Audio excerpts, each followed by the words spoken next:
থেকে সালাম রাখছি। ধন্যবাদ।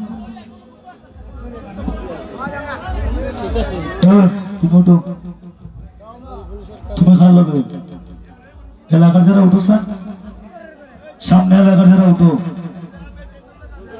যাই হোক, আমাদের সাধারণ বেড়ার ভিতরে রাস্তা দেব।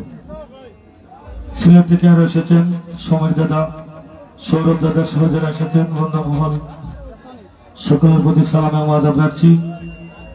আরো আছেন হবিগঞ্জ থেকে বিশিষ্ট ব্যবসায়ী হীরা ভাই, সাজান ভাই, আমার বন্ধু মামুন, সবাই যারা এসেছেন সকলের প্রতি সালাম শুভেচ্ছা রাখছি।